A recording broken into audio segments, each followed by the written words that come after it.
Hi mga ka-Army! Sa pagbubukas ng taon, nais naming mabigyan kayo ng maayos at madaling paraan upang mas lalo pa tayong magkakilala. Kaya naman, kung dati ay maghihintay pa kayong mag-open ang registration period, ngayon, hindi na. Kailangan nyo na lamang gumawa ng profile na magsisilbi ninyong curriculum vitae, na siya naman naming gagamiting basis sa pagpili ng magpapatuloy sa proseso upang maging enlisted personnel o kaya naman ay officer ng Philippine Army. Para magawa ito, magtungo sa aming Join the Army website at mag-create ng applicant code. Dito pa lang, importanteng tama ang mga impormasyong iyong ilalagay.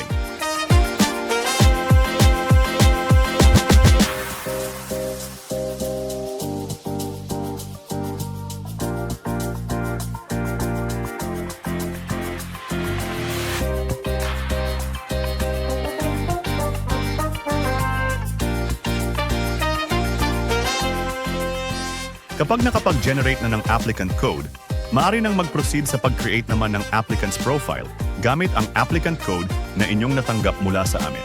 Tandaan, ito ay magsisilbi niyong profile. Mahalagang makagawa kayo ng sarili niyong secured password na makakasigurong kayo lamang ang maaring mag-update o magbukas nito.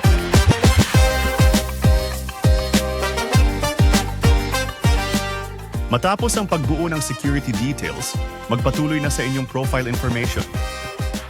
Unahin kung anong program ang a-applyan. Officer Candidate Course, kung nais maging opisyal ng Philippine Army. Samantalang Candidate Soldier Course naman, kung nais maging enlisted personnel.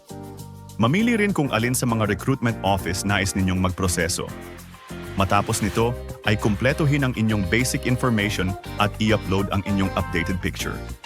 Sunod namang ilagay ang inyong educational background, gayon din ang inyong natanggap na eligibility or certification katulad ng galing sa TESDA o yung sa Professional Regulation Commission.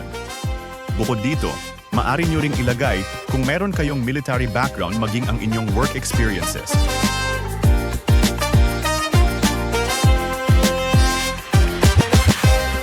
Kapag ito ay nakumpleto na, maaari na kayong mamili ng preferred examination date.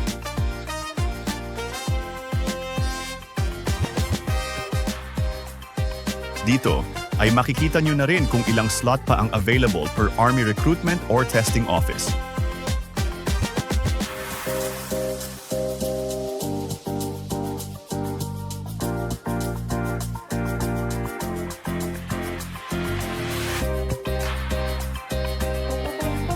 Paalala, ang ibang detalye tulad ng birth certificate, diploma, eligibility at valid ID ay nangangailangan ng katibayan.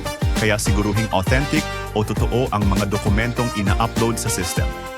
Gayun din, kung kayo ay nag-a-update lamang ng profile at nakatanggap na ng APSAT result, mangyari lamang na i-click ang Upload Data to Database. Samantala, para sa mga naghihintay pa ng APSAT result, i-click lang ang Request for Result upang ma-verify sa aming testing office ang status ng issuance ng individual report form mo. Huwag din kalimutang i-save ang bawat portions nang sa gayon ay ma-update ang bawat detalyeng ilalagay sa aming system. Ganun lamang kadali ka, Army. Excited na kami sa journey mo para maging bahagi ng Philippine Army.